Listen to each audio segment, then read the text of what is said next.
नमस्कार विद्यार्थी मित्रांनो. पोलीस भरती लेखी परीक्षेची तयारी करण्याची योग्य पद्धत कोणती? मित्रांनो, दिनांक 17 फेब्रुवारी, 18 फेब्रुवारी आणि 19 फेब्रुवारी 2026 रोजी मैदानी चाचणी झालेली आहे. परंतु मैदानी चाचणीमध्ये काही विद्यार्थ्यांचे गुणांकन कमी आलेले आहे. परंतु त्या कमी आलेल्या गुणांकनामुळे नाराज न होता लेखी परीक्षेची तयारी योग्य पद्धतीने जर केली तर यश नक्कीच मिळते. तर आज आपण विषयानुसार सखोल मार्गदर्शन पाहणार आहोत, कारण मैदानी चाचणी झाल्यानंतर लेखी परीक्षा लवकरच होणार आहे आणि त्या लेखी परीक्षेमध्ये जास्तीत जास्त मार्क मिळवले तर तुम्हाला ही पोलीस भरती नक्कीच तुमच्या फायद्याची ठरेल. त्यासाठी आपण आज प्रत्येक विषयानुसार विषयाचं गुणांकन आणि त्यानुसार कसा अभ्यास करायचा आणि कोणत्या विषयावरती किती भर द्यायचा याबद्दल जाणून घेणार आहोत. तत्पूर्वी तुम्ही आमच्या व्हिडिओला लाईक करा, चॅनलला सबस्क्राईब करा. हा व्हिडिओ जास्तीत जास्त तुमच्या मित्रमैत्रिणी आणि नातेवाईकांच्या मध्ये शेअर करा, जेणेकरून एखाद्या विद्यार्थ्याला या व्हिडिओतील मार्गदर्शनाचा उपयोग होईल. चला तर मग आपण लेखी परीक्षेमध्ये कशी तयारी करायची, कोणत्या विषयाची किती मार्कांची तयारी करायची याबद्दल जाणून घेऊयात.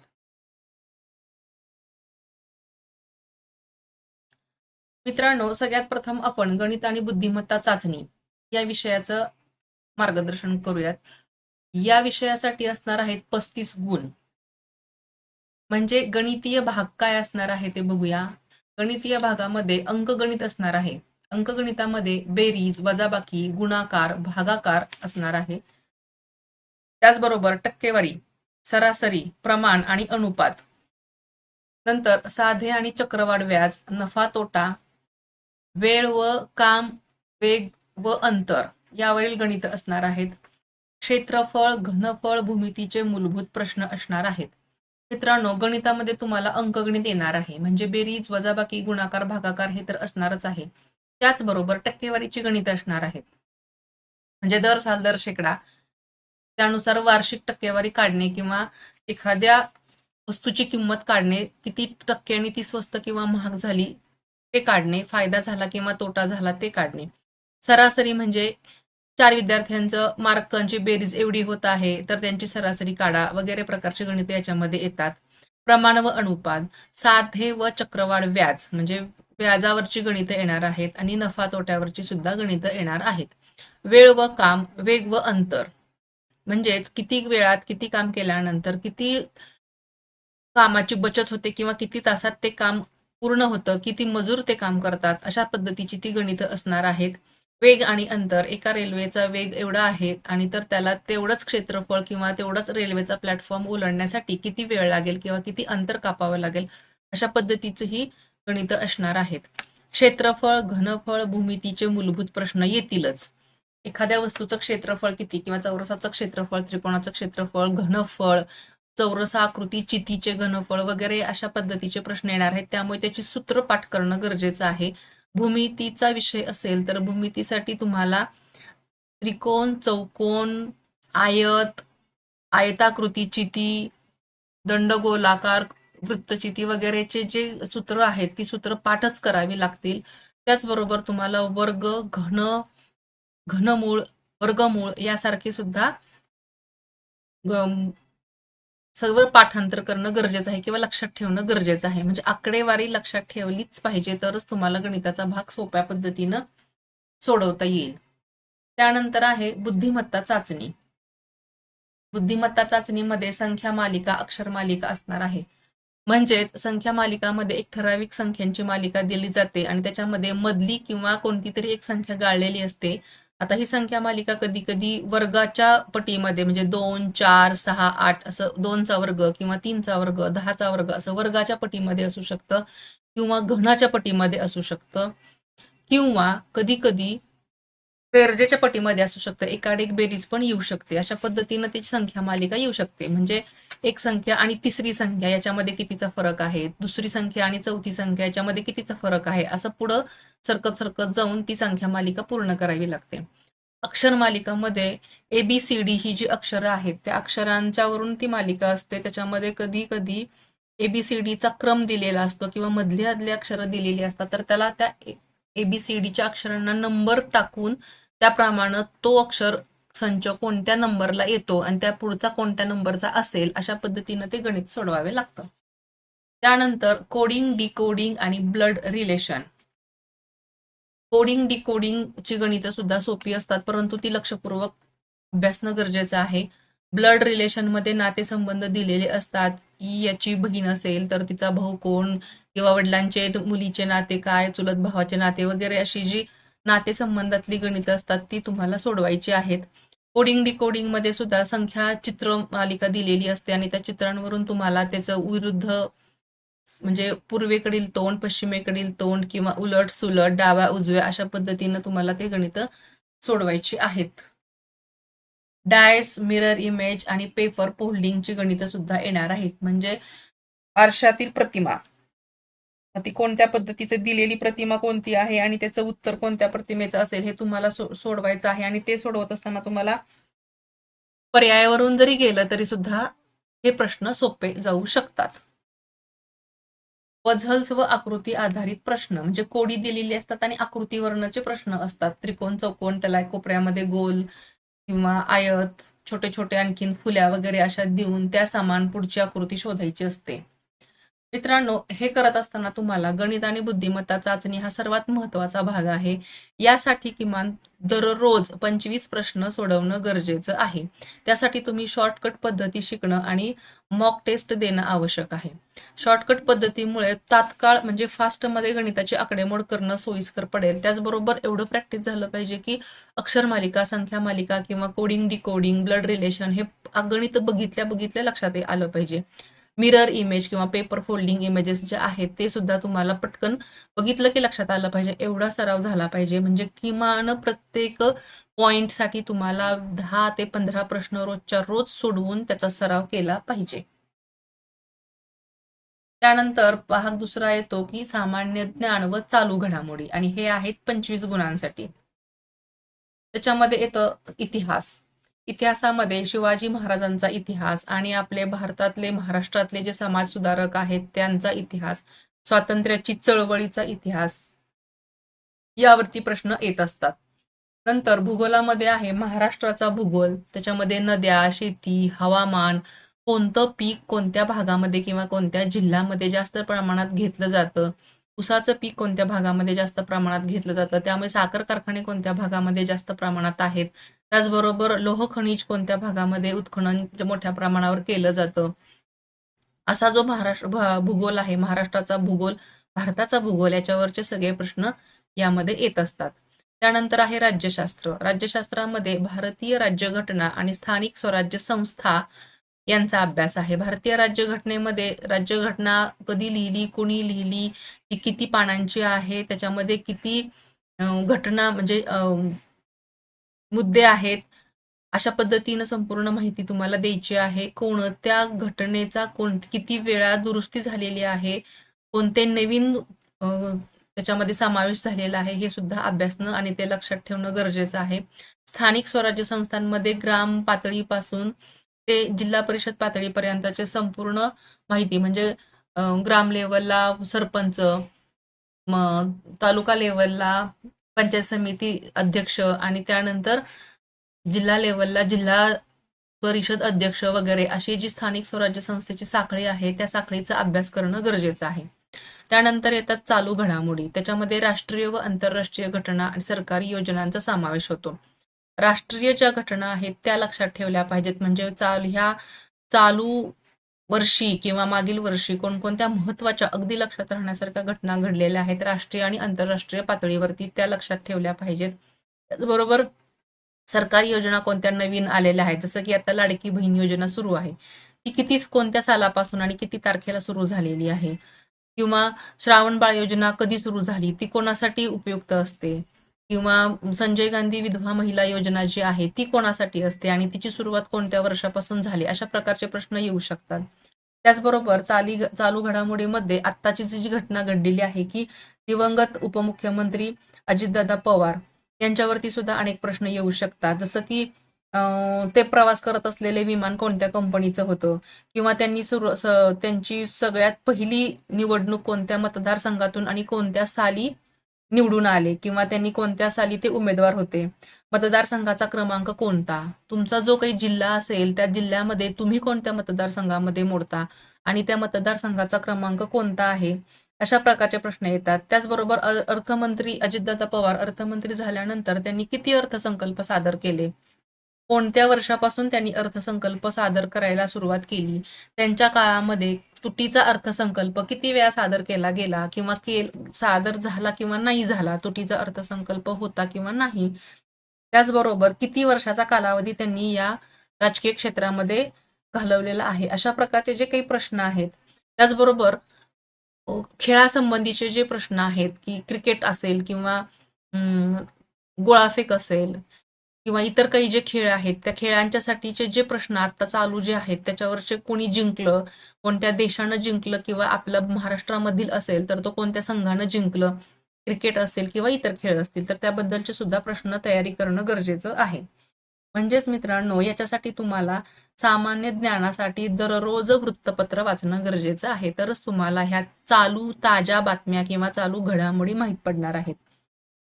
त्यानंतर चालू घडामोडीच्या नोट्स तयार करणं आणि मागील प्रश्नपत्रिका सोडवणं खूप म्हणजे खूपच गरजेचं आहे, तरच तुम्हाला पैकीच्या पैकी मार्क मिळू शकतात. सगळ्यात महत्वाचा आहे इतिहास. जो NCERTचा अभ्यासक्रम आहे ना, तो आपल्या महाराष्ट्राच्या पार्श्वभूमीवरती दिलेला आहे आणि त्याच्यामध्ये शिवाजी महाराजांचा इतिहास व्यवस्थित दिलाय. त्याचबरोबर समाज सुधारकांची माहिती दिलेली आहे, जसं की महात्मा फुले, त्याचबरोबर बाळशास्त्री जांभेकर, कोणतं वृत्तपत्र सुरू झालं, कोणी सुरू केलं, अशा प्रकारचे जे प्रश्न त्यावेळेला समाज सुधारकांनी किंवा विधवा विवाह चाल कोणी सुरू केली किंवा बंद कोणी केली, सतीची चाल कोणी बंद केली, नंतर शिक्षणासाठी कोणी, महिलांच्या शिक्षणासाठी प्रेरणा देणारे समाजसुधारक कोणते आहेत, वगैरे वगैरे असे जे काही प्रश्न आहेत समाजाच्या दृष्टीनं, तर ते सुद्धा करणं गरजेचं आहे. त्यांची साल लक्षात ठेवणं गरजेचं आहे. स्वातंत्र्याच्या चळवळीबद्दलची सुद्धा संपूर्ण माहिती, इंग्रज कधी भारतामध्ये आले, मुघल कधी आले होते, कोणी त्यांचा पराभव केला, ते परत कसे गेले, वगैरे जी माहिती आहे त्याचा अभ्यास करणं गरजेचं आहे. त्यानंतर येतो मराठी भाषा. यासाठी आहेत 25 गुण. तर मराठीसाठी जे 25 गुण दिलेले आहेत तर ते कसे विभागणी झालेली आहे ते आपण बघूयात. सर्वात प्रथम येणार आहे व्याकरण. व्याकरणामध्ये येणार आहे शब्दाचा प्रकार, वाक्य रचना, विराम चिन्ह. त्यानंतर येणार शुद्ध लेखन, म्हणजे योग्य शब्द प्रयोग, समानार्थी आणि विरुद्धार्थी शब्द. म्हणजे व्याकरणामध्ये समास, अलंकार, शब्दाचे प्रकार, वाक्याची रचना, म्हणजे साधं वाक्य आहे का, केवळ वाक्य आहे, कोणत्या प्रकारचं वाक्य आहे ते, योग्य ठिकाणी विरामचिन्हे घाला. विरामचिन्हे म्हणजे पूर्णविराम, comma, single inverted comma, double inverted comma, उद्गारवाचक चिन्ह वगैरे जी चिन्ह आहेत त्या चिन्हांचा वापर कोणत्या ठिकाणी करायचा आहे. म्हणजे उदाहरणार्थ जर आपण असं म्हणाल की अबब केवढा मोठा साप हा, हे जे चिन्ह, हे जे उद्गारवाचक वाक्य आहे त्या वाक्यामध्ये कोणत्या ठिकाणी कोणतं चिन्ह घालायचं हे आपल्या लक्षात आलं पाहिजे आणि त्यासाठी त्याचा सराव केला पाहिजे. शुद्ध लेखन लिहित असताना शुद्ध लेखनामध्ये योग्य शब्दांचा वापर केला पाहिजे. होतो, होता, होतो, होत्यात वगैरे जे प्रश्न, असे जे शब्द आहेत किंवा क्रियापद आहेत ती योग्य ठिकाणी वापरली पाहिजेत. त्याचबरोबर समानार्थी आणि विरुद्धार्थी शब्द हमखासच येत असतात आणि म्हणी, वाक्यप्रचार हे सुद्धा येत असतात, तर त्याचा अभ्यास करणं आवश्यक आहे.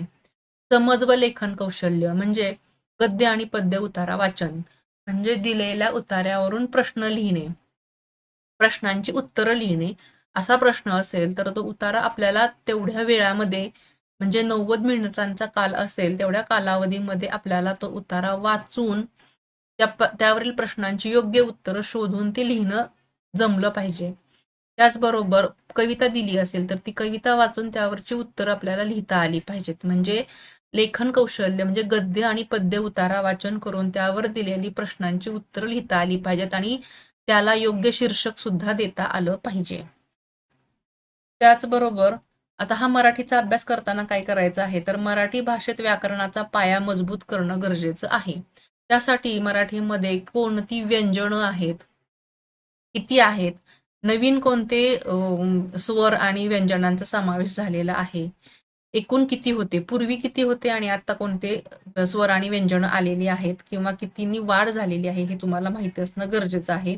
त्यासाठी दररोज 10 नवीन शब्द शिकणे आणि त्यांचा वापर करून वाक्य तयार करणं गरजेचं आहे. म्हणजे मराठी भाषा व्याकरण पूर्ण करण्यासाठी किंवा शिकण्यासाठी योग्य पद्धतीनं तुम्ही शुद्ध लेखन, स्वर, व्यंजनं आणि व्याकरणाचे प्रकार म्हणजे समास, अलंकार, वृत्त वगैरे जे आहे त्याचा अभ्यास करणं गरजेचं आहे. त्यानंतर येते इंग्रजी भाषा आणि इंग्रजी भाषेसाठी आहेत 15 गुण. त्याच्यामध्ये येतं grammar, parts of speech, tense, articles, prepositions म्हणजे योग्य ठिकाणी योग्य चिन्ह वापरणे, काळावरची जी प्रश्न येतील ते त्या पद्धतीनं लिहिणे म्हणजे पास्ट टेन्स, फ्युचर टेन्स वगैरे जे टेन्स आहेत त्याचा व्यवस्थित अभ्यास करणं, योग्य ठिकाणी आर्टिकल्स म्हणजे ए, ॲन ऑर द याचा वापर योग्य त्या ठिकाणी करणं म्हणजे योग्य पर्याय शोधून ते वाक्य पूर्ण करणं गरजेचं आहे आणि ते त्याचा अभ्यास सरावानीच होऊ शकतो. नंतर व्होकॅब्युलरी त्याच्यामध्ये सिनोनॅम्स, अँटोनेम्स, वन वर्ड सबस्टिट्यूशन्स म्हणजे एका वाक्यासाठी एका शब्दासाठीचे शब्द, समानार्थी आणि विरुद्धार्थी शब्द वगैरे जे आहे ते सुद्धा इंग्रजीमधून सुद्धा तुम्हाला अभ्यासलं पाहिजे. कॉम्प्रिहेन्शन मध्ये गद्य उतार आणि त्यावर आधारित प्रश्न अभ्यासले पाहिजेत. म्हणजे इंग्रजीमध्ये सुद्धा उतारा दिला जाईल किंवा कविता दिली जाईल आणि त्यावरून तुम्हाला कवितेचे किंवा उतार्यावरचे प्रश्न लिहिता आले पाहिजेत आणि ते व्यवस्थितपणे फास्ट वाचन करून सोडवता आले पाहिजेत. म्हणजे ठरलेल्या वेळेमध्ये तुमचा संपूर्ण पेपर पूर्ण झाला पाहिजे. तर हा इंग्रजीचा अभ्यास करत असताना तुम्हाला रोज 10 नवीन शब्द तरी तुम्ही शिकले पाहिजेत इंग्रजीचे. त्याचबरोबर छोटा उतारा घेऊन त्याचं भाषांतर योग्य पद्धतीनं येतंय का ते चेक केलं पाहिजे. म्हणजे आधी इंग्रजीमधून मराठीमध्ये त्याचं भाषांतर करायचं आणि त्याच उतार्याचं मराठीमधून पुन्हा इंग्रजीमध्ये भाषांतर करायचं. मग आपलं कोणता शब्दरचना कशी चुकली आहे किंवा बरोबर आली याचा अंदाज घ्यायचा आणि त्यावरून आपण आपलं कॉम्प्रिहेन्शनचं स्पीड वाढवायचं किंवा कमीत कमी चुका होतील किंवा चुकाच होणार नाही तशा पद्धतीनं सराव करायचा. त्यानंतर ग्रामरवर लक्ष केंद्रित केलं पाहिजे. म्हणजे व्याकरण, इंग्रजीचं जे व्याकरण आहे त्याच्यावरती सुद्धा लक्ष दिलं पाहिजे. त्याच्यामध्ये टेन्स येतील किंवा आर्टिकल्स येतील किंवा समानार्थी विरुद्धार्थी शब्द येतील. एका शब्दासाठी किंवा अनेक शब्दासाठी एक शब्द असं जो वन वर्ड सबस्टिट्यूशन आहे तशा पद्धतीचे प्रश्न येतील तर त्याही तुम्ही व्यवस्थित अभ्यास करणं गरजेचं आहे. मित्रांनो, आता झालेल्या 17, 18 आणि 19 फेब्रुवारी 2026च्या मैदानी चाचणीमध्ये जरी तुम्हाला कमी गुण असतील तरी ह्या इतर विषयांचा किंवा लेखी परीक्षेचा व्यवस्थित अभ्यास केला तर तुमचे दोन्हीचे मिळून मार्क तुम्हाला यशाकडे घेऊन जाऊ शकतात. त्यासाठी मित्रांनो तुम्हाला वेळेचं योग्य व्यवस्थापन केलं पाहिजे. म्हणजे 90 मिनिटामध्ये 100 प्रश्न सोडवले पाहिजेत. म्हणजे सरासरी तुम्हाला 50 सेकंदामध्ये एक प्रश्न सोडवता आला पाहिजे. त्यासाठी तुम्ही आठवड्यातून 2 मॉक टेस्ट दिल्या पाहिजेत. मॉक टेस्ट म्हणजे तुमचा जो पेपरमध्ये प्रश्न येणार आहेत त्या पद्धतीच्या प्रश्नपत्रिका तुम्ही सोडवल्या पाहिजेत आणि त्या चेक केल्या पाहिजेत. कुठं चूक झाली हे तपासलं पाहिजे. त्यानंतर स्वतःच्या हस्ताक्षरामध्ये तुम्ही नोट्स काढल्या पाहिजेत. त्यात थोडासा जरी ओव्हरलुक केला परीक्षेच्या आधी तरी तुम्हाला त्याचा फायदा होऊन जाईल. आणि दररोज 1 तास पुनरावृत्तीला दिला पाहिजे. म्हणजे तुम्ही जे वाचलं किंवा अभ्यासलं आहे कालचं आज लक्षात आहे किंवा नाही किंवा कुठं चुकतंय की बरोबर किती आहे यासाठी तुम्ही त्याचं पुनरावृत्तीला वेळ देऊन त्या पद्धतीनं चूक दुरुस्त्या केल्या पाहिजेत. अशा पद्धतीनं अभ्यास केला तर तुम्हाला यश नक्कीच मिळणार आहे. आता मैदानी चाचणीमध्ये तुम्हाला किती मार्क्स मिळालेले आहेत त्याचा तुम्ही आढावा घेतलाच असेल. त्या विषयावरती तुम्हाला किती मार्क्स मिळत आहेत म्हणजे धावण्यामध्ये किती 100 मीटर धावणे किंवा गोळाफेक आणि इतर जे काही आहे त्याच्यामध्ये तुम्हाला किती मार्क्स मिळालेले आहेत त्यावरून तुम्ही तुमच्या वेळेचं व्यवस्थापन अभ्यासामध्ये करू शकता. 2 आठवड्यातून मॉक टेस्ट देऊ शकता आणि हस्ताक्षरामध्ये लघु नोट्स तयार करू शकता आणि लेखी परीक्षेमध्ये जास्तीत जास्त मार्क मिळवून पोलीस भरतीमध्ये यश मिळवण्यासाठी प्रयत्न करू शकता. विद्यार्थी मित्रांनो, तुम्ही हा व्हिडिओ शेवटपर्यंत पाहिला त्याबद्दल धन्यवाद. त्याचबरोबर तुम्ही ह्या पोलीस भरतीच्या लेखी परीक्षेच्या अनुषंगाने आमचे प्रश्नपत्रिकेचे व्हिडिओ किंवा मागील 5-6 वर्षापासूनचे म्हणजे जवळपास 2020 ते 2025 पर्यंत जे काही प्रश्न किंवा परीक्षा झालेल्या आहेत त्याचे व्हिडिओ आम्ही घेऊन येणारच आहोत किंवा जे वारंवार प्रश्न विचारले जातात ते सुद्धा आम्ही घेऊन येणार आहोत. त्यामुळे तुम्हाला प्रश्नपत्रिकेचं स्वरूप कळेल आणि ते कसे तपासायचं हेही समजून जाईल. त्यासाठी तुम्ही हा व्हिडिओ शेवटपर्यंत प्रत्येक व्हिडिओ पाहत राहा आणि जास्तीत जास्त लोकांच्या मध्ये शेअर करा. सगळ्यात महत्त्वाचं म्हणजे तुम्ही सुद्धा ह्या व्हिडिओला लाईक करा आणि चॅनलला सबस्क्राईब करा, म्हणजे नवीन येणाऱ्या व्हिडिओचं नोटिफिकेशन तुम्हाला मिळत राहील. Thank you for watching and subscribe.